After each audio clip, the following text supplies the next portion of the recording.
Las tres prendas, un cuento mapuche. Había una vez un hombre de origen mapuche llamado Namuncura, que se enamoró perdidamente de una hermosa joven hija de un jefe mapuche.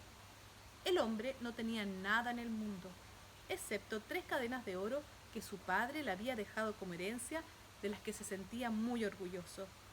Era demasiado pobre y por ello no se atrevía a pretender oficialmente a la joven. Pero un día, desesperado de amor, se acercó a la muchacha y le mostró una de las cadenas. Te amo, le dijo, aunque sé que soy demasiado pobre para pretenderte. Pero si me dejas dormir a tus pies una sola noche, te daré esta cadena de oro. La hija del jefe mapuche siempre tenía en su cuarto mujeres que dormían con ella para cuidarla, por lo que estaba segura de no sufrir daño alguno, y como le habían gustado mucho las cadenas de oro, aceptó.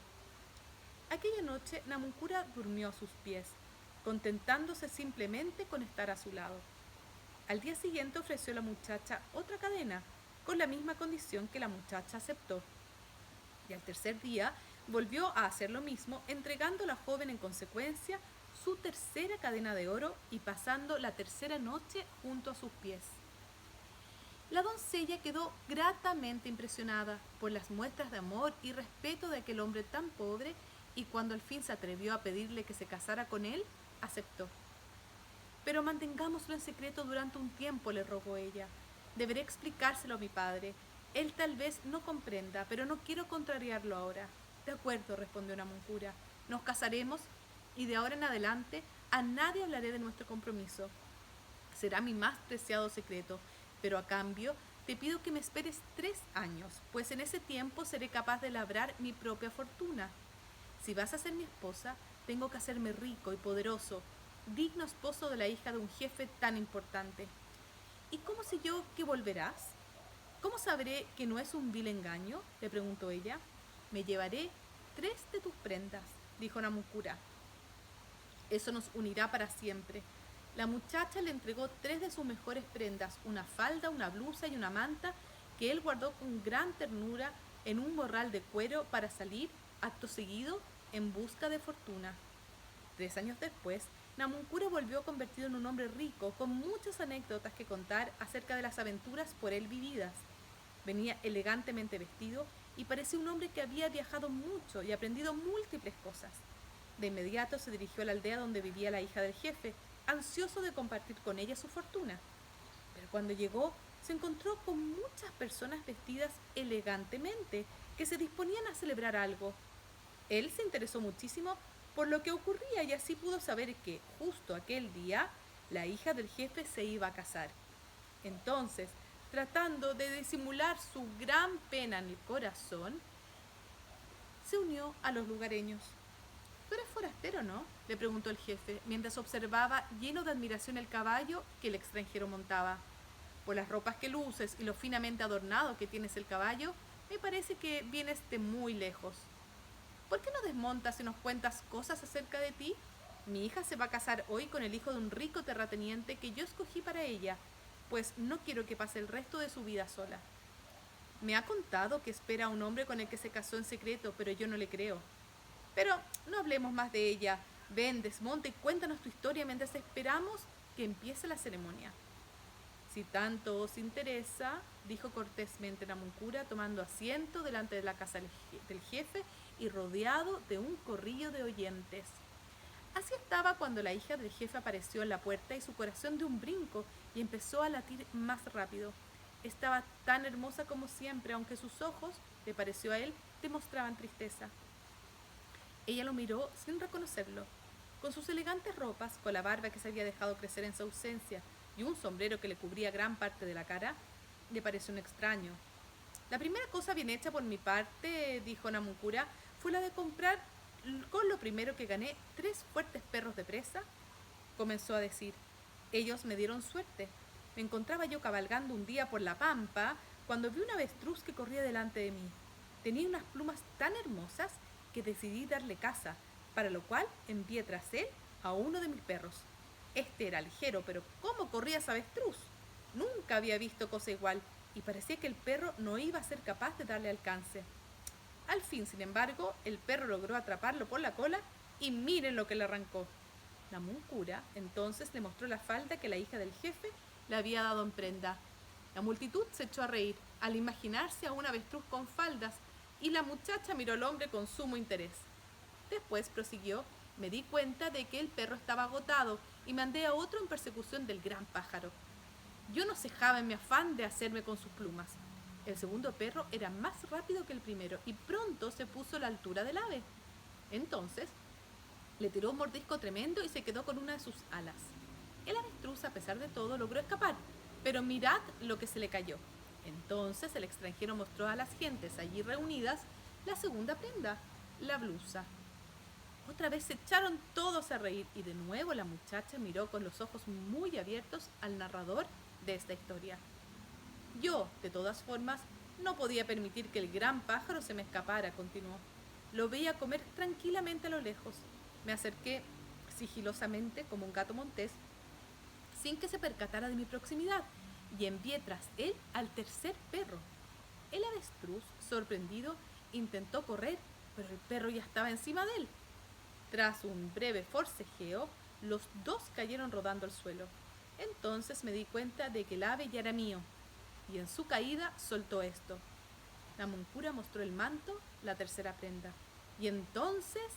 ¡Calla!, gritó la muchacha. No hace falta que digas ni una sola palabra más. Tú eres Namuncura que ha regresado. Tú eres mi único amor y mi verdadero esposo, pues esas son las prendas que yo te entregué hace 3 años para asegurarme de que regresarías. Quiero tenerlas de nuevo y tenerte a ti. El jefe, impresionado por la próspera apariencia de Namuncura y reconociendo que su hija no le había mentido acerca de su matrimonio secreto, dio su consentimiento para el casamiento. Y ni siquiera el hijo del terrateniente, a pesar de su frustración, se opuso a los deseos de la bella joven. Así pues, aquel hombre, que no tenía más que 3 cadenas de oro, vio cumplido los más hondos deseos de su corazón. Queridas familias, queridos niños y niñas, en esta maratón de cuentos y leyendas indígenas, hoy les voy a leer La música de las montañas, que es una leyenda aymara que aparece en este libro, Leyendas y cuentos indígenas de Hispanoamérica, la nueva edición de Antonio Landauro, de Editorial Mis Raíces. Hacía ya varios días que Chucky, un niño pastor de llamas y guanacos, trataba de convencer al Yatiri, el sabio de Suayú, para que le señalara el sendero hacia la vertiente sagrada, esa donde el agua cantaba cómplice del viento. El anciano solo lo miraba en silencio y luego le decía que aún no había llegado el momento para revelarle el secreto. El niño estaba impaciente porque con una caña había tallado una quena y para que ésta emitiera un sonido diáfono como el viento, debía recibir el rocío del agua de la vertiente. Él tenía la secreta intención de unirse a la cofradía de músicos que animaría las próximas festividades dedicadas al sol.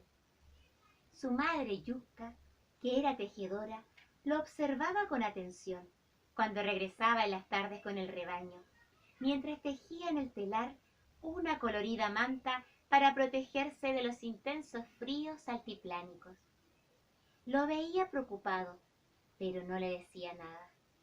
Esperaba que él le contara lo que tanto le inquietaba. Y un atardecer, no pudiendo soportar más, usando su natural prudencia, ella le preguntó qué le sucedía. Pero Chucky no quería contarle el porqué de su amargura. Algo te sucede, te encuentro distinto, como si estuvieras pensando en otra cosa, le dijo en tono compasivo. Nada me pasa, nada. Te conozco, algo te inquieta. ¿Te puedo ayudar? No creo que puedas. Es una cuestión que solo nosotros entendemos. Se trata de cómo llegar hasta la vertiente sagrada. Ah, era eso. ¿Quieres ir hasta el Supaya, el cerro sagrado, donde está la vertiente para que la luna temple la quena? El rocío es el que templa los instrumentos. Él pone la armonía dentro de ellos. Bueno, la luna también ayuda, pero no tienes por qué viajar hasta allá. Cualquier rocío afina los instrumentos. No es así. En realidad solo el Supaya es el milagro. ¿Y por qué no vas hasta allá? Porque no sé cómo ir. ¿Has conversado con el Yatiri? muchas veces, pero no me quiere revelar el secreto. Seguramente está esperando el momento. Espero que así sea. Pasaban los días y la inquietud de Chucky iba en aumento. Los atardeceres se hacían cada vez más largos, interminables. Uno de ellos, cuando volvía con su rebaño, oyó a lo lejos como algunos jóvenes tocaban armoniosamente sus zampoñas y otros instrumentos. Un escozor creciente recorrió su cuerpo de pies a cabeza. No resistió más y fue nuevamente donde el yatiri a preguntar por el secreto. Esta vez su sorpresa y alegría fueron enormes. El anciano lo sentó a su lado y dibujando sobre la tierra con una vara le fue explicando, paso a paso, el trayecto que debía hacer para llegar al monte sagrado. Debes partir con el alba y caminar durante todo el día. Es con la aurora, antes que las primeras luces del alba se dibujen sobre las cumbres nevadas, cuando el rocío entrega sus melodías. Él las sopla los instrumentos y los dota de espíritu. Chucky le agradeció infinitamente al yatiri. Casi no cabía en sí de alegría. Corrió a su casa a pedirle a sus hermanos que se hicieran cargo del ganado durante 2 días. Luego llenó su chuspa con semillas de maíz tostado y papas de chuño y se recostó esperando a descansar.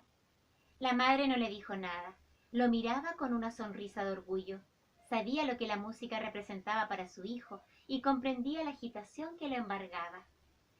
Todos en el Ayllu, donde vivían diferentes familias, todas emparentadas, hacían buenos instrumentos musicales y siempre tocaban en las ceremonias importantes. Chucky no durmió en toda la noche. La agitación interior era muy grande. Antes que clareara se puso en marcha. Comenzó a subir la quebrada que le era familiar, ya que allí acostumbraba a llevar a pastar su rebaño. Iba cabeza baja, ensimismado en el camino. Súbitamente el relincho de una vicuña lo distrajo y se sonrió. Miró el cielo y con alegría vio que los primeros resplandores dibujaban hermosos reflejos dorados en las montañas. Mañana a esta hora ya tendría frente a sí el suave rocío y su quena bien templada con todas las melodías conocidas. Pensaba Chucky. Sus dotes musicales contribuirían a darle más belleza a sus interpretaciones. De pronto todo se iluminó. Junto con la aparición de los primeros rayos de sol, toda la naturaleza se puso en movimiento. Decenas de parinas o flamencos rosados pasaron volando con sus gritos característicos por sobre su cabeza. Gratamente complacido se puso a descansar en una piedra azulenca y observó el maravilloso espectáculo de esa hora. Era un paisaje dulce y apacible, donde había muchas piedras y paja brava, elementos característicos del altiplano. A su izquierda alcanzó a divisar la cola larga y peluda de una vizcacha que se escondía. También se percató que a lo lejos, ante un rebaño de vicuñas hembras, 2 machos en celo estaban peleando. Luego del descanso se puso en marcha nuevamente, pues le quedaba mucho aún por subir. Iría a paso más lento, pues debía guardar fuerzas, ya que le quedaba todo un día de camino. Cuando el sol caía verticalmente, sacó de su chuspa algunas semillas y se las echó a la boca. Pero no se detuvo, y caminó, y caminó, y caminó. ¿Cuánto había subido? No lo sabía, pero era bastante, pues se sentía un poco ahogado. Cuando los rayos del sol se pusieron oblicuos, de inmediato comenzó a bajar la temperatura. Pero él no sentía frío, ya que en su mente había un solo pensamiento, el rocío de la mañana. Cuando el sol empezó a abreviar su luz en el horizonte, él siguió escalando sin desmayar. Debía avanzar cuanto más pudiera. Presentía la proximidad de las nieves eternas. ¿Había sabido interpretar bien las indicaciones del yatiri? ¿Estaría en la senda correcta? ¿Lograría llegar a tiempo a la meta? Observó el cielo y vio las primeras estrellas. Sintió su presencia y sus guiños le aseguraron que estaba cerca del lugar que con tanto afán andaba buscando. Y no se detuvo. Confiando en su buena estrella, continuó ascendiendo. Debía ir con mucho cuidado, pues cualquier resbalón podía costarle la vida. Pero un Dios benevolente hizo que surgiera la luna y con su luz alumbrara el camino que había por delante. Entonces Aspiró varias veces el aire, cada vez más delgado, más diáfano y más puro, y aceleró el paso. El silencio era majestuoso. Solo se escuchaba el rumor del viento. Se detuvo una vez más para meditar la situación. Con inmensa dicha sintió a lo lejos un breve rumor de agua. Y sigiloso se acercó a la vertiente, tomó un poco de agua entre sus manos y dio un grito de felicidad. Era el lugar señalado. Y se sentó a esperar. En realidad, no sabía bien qué esperaba, pero el rocío debía hacer sentir su presencia con la aurora. Los minutos parecían siglos. Se paraba, miraba, se sentaba, se volvía a levantar, esperaba. Empezaron a borrarse las estrellas y a llegar la claridad, acompañada de una sutil humedad. Era como un velo transparente de dulzura, como polvo frío de estrellas, y salió el sol. ¡Cuánta desilusión! Había hecho la larga caminata por nada. Él creía que aparecería un dios y pondría la música dentro de su instrumento. Se había forjado esa ilusión. Esperaba una señal, pero nada había sucedido. Y de sus ojos brotaron lágrimas muy amargas. Entonces vio planear unos cóndores. Estos agitaban sus alas como para hacerle olvidar su pena. Todo había sido en vano. Tanto sacrificio por nada. Ahora debía regresar. Intentó tranquilizarse y buscó las últimas semillas que había en su chuspa. Palpó su quena, su querido instrumento por el que había hecho la travesía. Instintivamente se lo puso en los labios y sopló. ¡Milagro! ¡Milagro! De él brotaron unos agudos y melodiosos sonidos, como nunca antes había escuchado. Su claridad despertó a todo el altiplano. Sintió una felicidad nunca antes experimentada. Volvió a soplar para saber que todo no era un sueño. Otra vez se deleitó con las notas que brotaban espontáneamente de su caña. No podía creerlo. ¿Cómo pudo el rocío estar con él y no verlo? Entonces comprendió por qué el anciano había esperado tanto tiempo para permitirle emprender la búsqueda. Se necesitaba el rocío de la luna llena de marzo, esa del equinoccio de otoño en el hemisferio sur. En ese instante, una gran paz se apoderó de su ser y regresó con los suyos. Nunca más dudaría de la sabiduría de los mayores, esa que solo los años y la experiencia proporcionan. Chucky se integró a la cofradía de músicos de Soiyú y con su quena presidió las ceremonias sagradas más importantes de su tierra. Y colorín colorado, esta hermosa leyenda se ha terminado. Y ahora leeré ¿Por qué escasea hoy la miel? Una leyenda arhuaco. Los arhuacos protegían con gran celo las colmenas que habían en el seno de la verde jungla, inexplorada y misteriosa, y trataban de no despertar la ira de las abejas, cuya peligrosidad era conocida por todos. La miel y la cera, que existían en abundancia, no eran difíciles de obtener, pero no cualquiera podía hacerlo. El recolector tenía que ser experto en este oficio y debía poseer, además, el don de saber comunicarse con los pequeños insectos. Entre los arhuacos había un hombre muy particular. Se llamaba Caroní y sabía encontrar las mejores colmenas y obtener de ellas su rico fruto. Se adentraba en la selva con una hacha al hombro y un gran morral de cuero. Luego, deslizándose lenta y suavemente por sobre la alfombra de hojas caídas, escudriñaba a su alrededor observando cómo los insectos se posaban en las flores. Estudiaba las oquedades de las cortezas de los árboles y encendía unas ramas perfumadas que solo él conocía. Seguidamente se untaba el cuerpo con una mezcla de cera y vegetales molidos y enfrentaba a las abejas, y siempre obtenía una buena provisión de miel y ninguna picadura. Pareciera que alguien o algo lo protegía en todas sus misiones. Un día se hallaba cortando un tronco hueco para alcanzar luego la miel, cuando oyó un grito de dolor, agudo y profundo, como el canto de un ave. ¡Ay! ¡Me estás cortando! ¡Detente! ¡Me haces daño! Caroní quedó muy sorprendido, perplejo, y lleno de curiosidad, agrandó con mucho cuidado el agujero para poder ver lo que había adentro. Grande fue su sorpresa. Había una hermosa mujer. Era joven, bella y grácil. Me llamo Mava, le dijo. Soy el espíritu de la miel, la madre de la miel. Estaba inspeccionando esta colmena de abeja cuando me cortaste en 2 pedazos. Como Mava iba desnuda, Caroní corrió hacia un algodonero, arrancó varias pulpas blancas y con la facilidad de un maestro artesano hizo un trozo de suave tela que le entregó a la muchacha.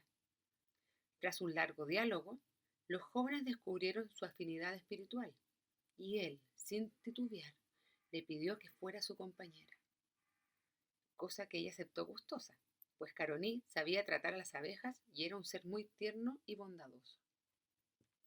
Debes tener presente una cosa, sin embargo, dijo ella.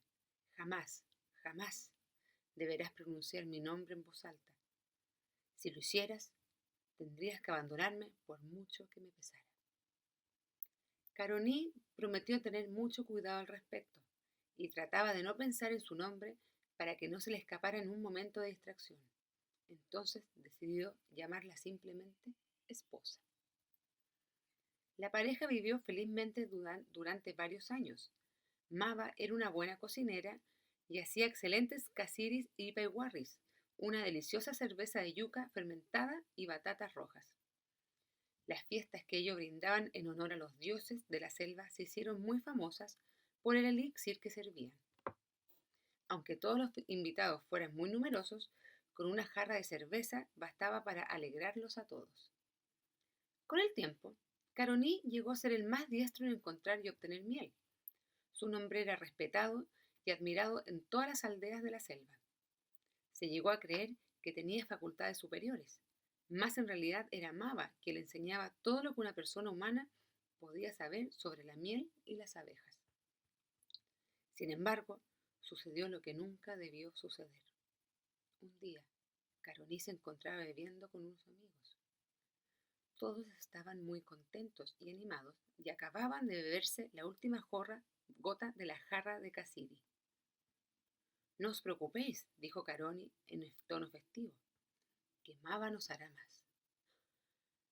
Pero Mava se encontraba al otro extremo de la casa y debió llamarla a grandes voces. ¡Mava!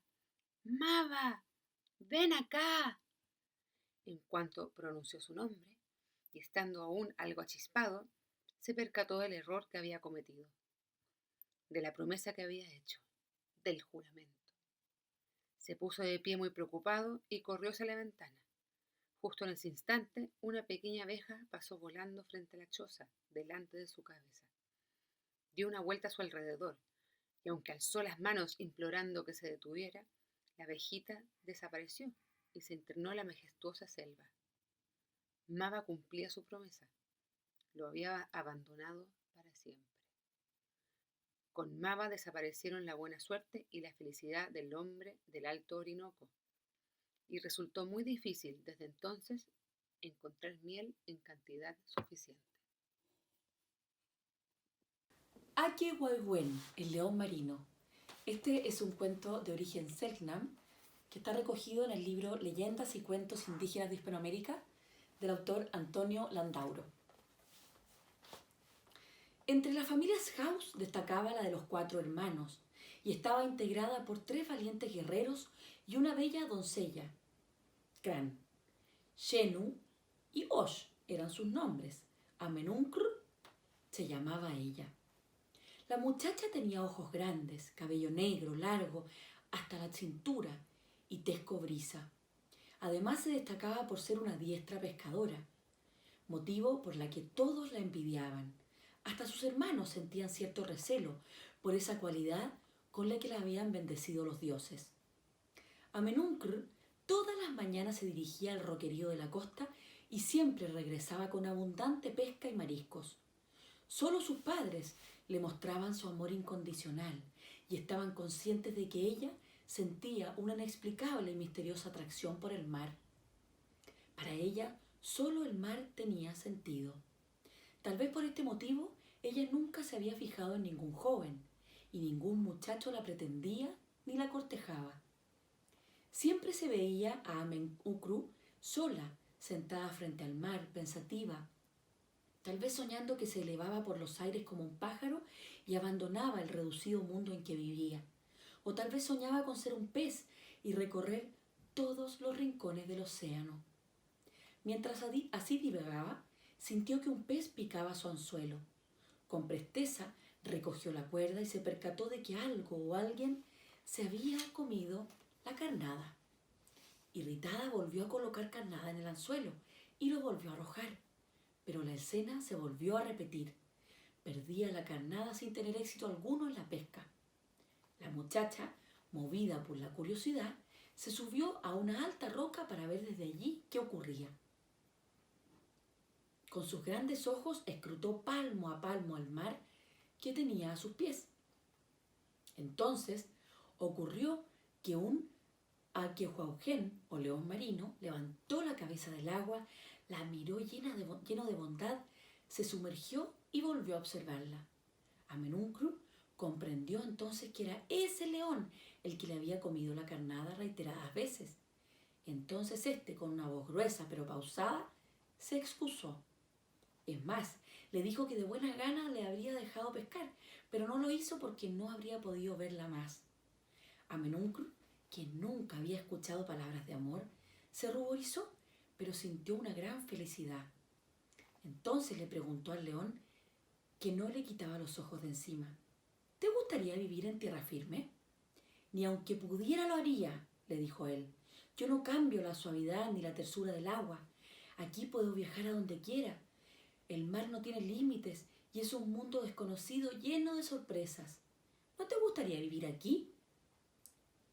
¿Cómo se te ocurre si allí hay solo agua?, replicó Amenuncru. Se ve que no conoces nada del mar. Si tuvieras la oportunidad de ver lo que hay aquí abajo, no pensarías así. Aquí en las profundidades viven seres fantásticos. Se ven colores que nunca has imaginado. Existen grandes castillos, grutas y mucha tranquilidad, contestó el león. Así, una palabra tras otra, surgió una sincera amistad. Amenuncru tomó confianza e invitó a Aquehuaugen a acompañarla sobre la roca todos los días mientras arrojaba su anzuelo y contemplaba el horizonte. El león, con tanta convicción y ternura, cautivó a la muchacha. Además, expresaba tanta seguridad que cuando le invitó a dar un paseo por el mar, ella no titubeó en aceptar. Fue así como Amenuncru, sentada sobre las espaldas del león marino, salió de Punta Yautur y realizó el viaje por el canal Whiteside hasta lo que hoy se conoce como Puerto Cóndor, frente a la isla Dawson, donde en aquel tiempo no vivía nadie. En ese lugar, Aquehuaugen volvió a colocar a la muchacha sobre la orilla. Con esta experiencia, Amenuncru perdió el miedo al mar y decidió no abandonar a tan gentil compañero, el que se comprometió a mostrarle todo el mundo subterráneo y sus ocultas maravillas. Mientras tanto, la familia de la joven había notado su ausencia, ante lo cual sus hermanos salieron en su búsqueda. Recorrieron toda la costa hasta que finalmente llegaron hasta el roquerío donde ella se encontraba.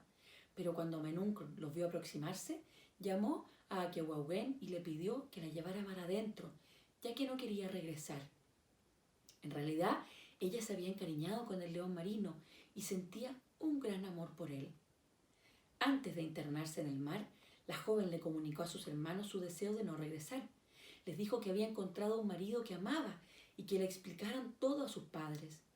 Luego, la pareja se dirigió al mar austral, ella navegando sobre la espalda del león marino, y no se les vio más. Se sabe que tuvieron muchísimos descendientes, los que han poblado nuestras costas australes. Y ahí pueden ver una ilustración en que se muestra a la joven Selknam sobre el lomo de su marido, el león. Hola a todas y todos, soy Carolina Romo, soy bibliotecaria, cuentacuentos. El día de hoy quiero compartir con ustedes una leyenda que aparece en este bello libro. Es una leyenda del pueblo arahuaco que se llama El Canto de la Calandria. Hace cientos de años, cuando los ancianos les transmitían a los jóvenes todos los secretos de la vida y en especial cómo construir sus armas, que como es de suponer eran hechas de piedra, huesos, palos, fibras vegetales, tripas de animales y otros elementos de la naturaleza, no existía aún la calandria.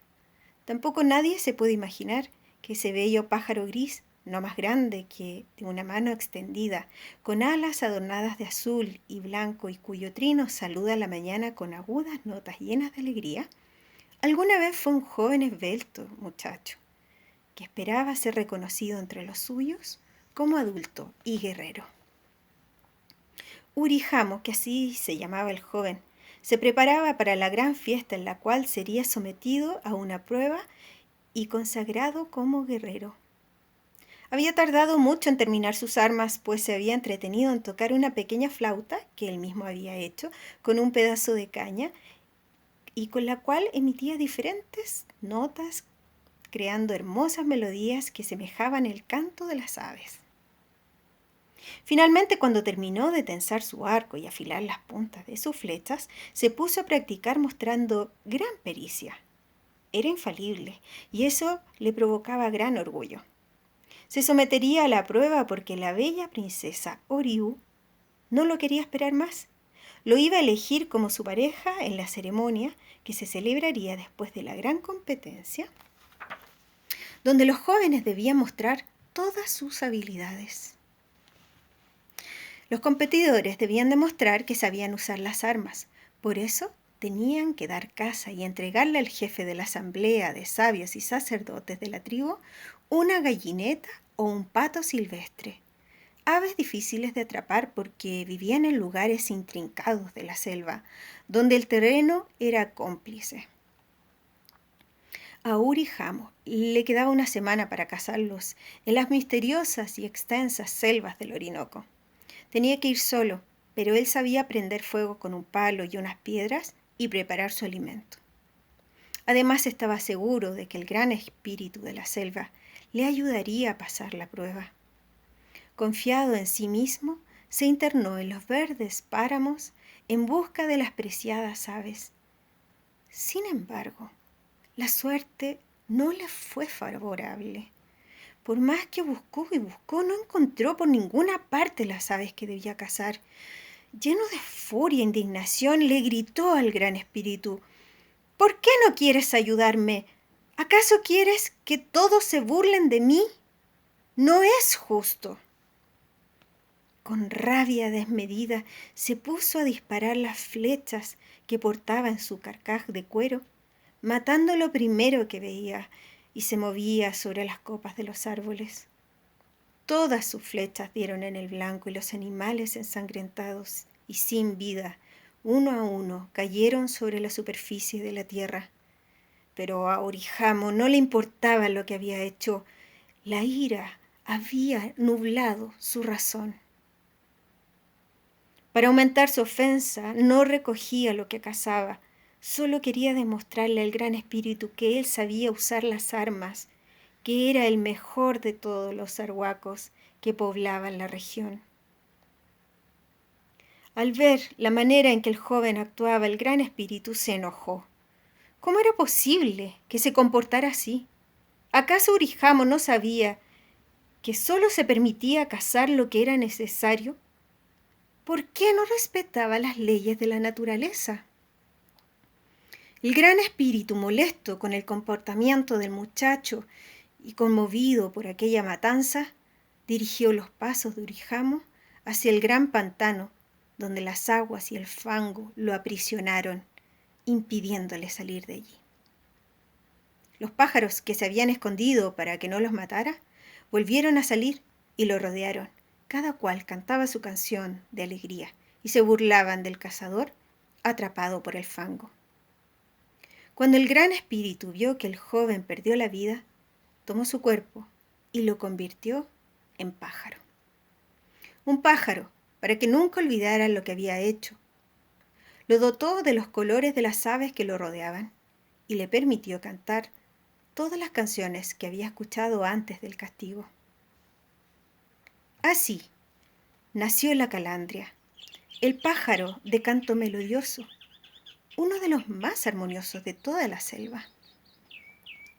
Al amanecer, cuando la ceremonia estaba terminada y el sol empezaba a poner un poco de luz en el cielo, los nuevos guerreros se fueron a descansar. De pronto, a lo lejos, oyeron el canto de un pájaro que no habían visto ni escuchado antes, y pensaron que era el joven guerrero que había estado ausente en el rito de iniciación, el que regresaba tocando su flauta. Pero su sorpresa fue grande.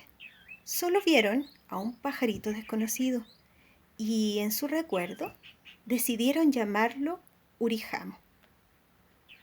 Con el tiempo, este nombre se perdió y se le dio el nombre de Calandria, que aún pervive.